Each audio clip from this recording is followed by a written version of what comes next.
নমস্কার সবাইকে, আমি রিয়া।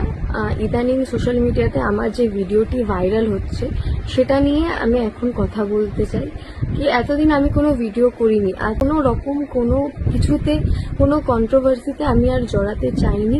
কারণ কি জানতাম কি আমার ভুল, আমার গালাগালিটা দেওয়াটা উচিত হয়নি। সেটা যেই পরিস্থিতিতেই আমি দিই না কেন, গালাগালিটা দেওয়াটা আমার উচিত হয়নি, যেটা আমি পরে রিয়েলাইজ করি। এবং আমি এটা মেনশন করতে চাই, আমি একবার নয়, আমি দুবার তার কাছে ক্ষমা চেয়েছি। একবার আমি পুলিশ স্টেশনে গিয়ে তার কাছে ক্ষমা চেয়েছি। একবার যখন আমার বাড়ির সামনে প্রায় 150-200 জন লোক জমা হয় তখন আমি সরি চেয়েছি।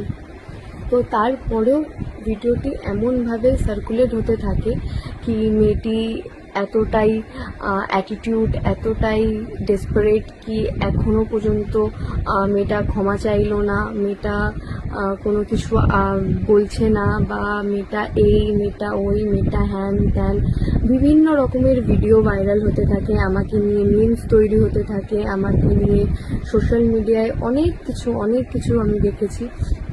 যাই হোক, যেটা সবাই দেখেছে। কিন্তু আমার যেটা এখন কথা, মানুষ না জেনে ভুল জিনিস ছড়াচ্ছে, তো মানুষের সঠিক জিনিসটা জানাটা খুব দরকার। কি সেদিনকে কি হয়েছিল, কি কথায় কাটাকাটিতে আমি গালাগালি দিয়েছিলাম। কারণ কি একটা মানুষ তো বিনা কারণে কোনো রাস্তায় চলে যাওয়া লোককে গালাগালি দিতে পারে না। নিশ্চয়ই তাদের মধ্যে কিছু না কিছু, 1 মিনিট হোক, 2 মিনিট হোক, 3 মিনিট হোক, কিছু না কিছু কথা হয়েছে যার পরিপ্রেক্ষিতে তার সঙ্গে গালাগালি দিয়েছে। তো আমি চাই কি মানুষ সেই জিনিসটা জানুক। কারণ কি যে ভিডিওটি ভাইরাল হচ্ছে সেই ভিডিওতে বাস আমার গালাগালি টুকুনিকে হাইড করা হচ্ছে। তার আগে সেই যে র্যাপিডো ড্রাইভারটি আসলেন, এসে কি বললেন, তিনি বা জানলেন কি করে যে আমি সেই মেয়েটি যিনি 2টো র্যাপিডো বুক করেছেন। তো সেই ব্যাপারটা নিয়েই আমি বলতে এসেছি কি এই সব ভিডিওর ক্ল্যারিফিকেশন আমি এতগুলো ভিডিও দেখলাম, কেউ দেয়নি। শুধু তারা আমার ওই গালাগালির পার্টটুকুনিকেই তুলে ধরছে।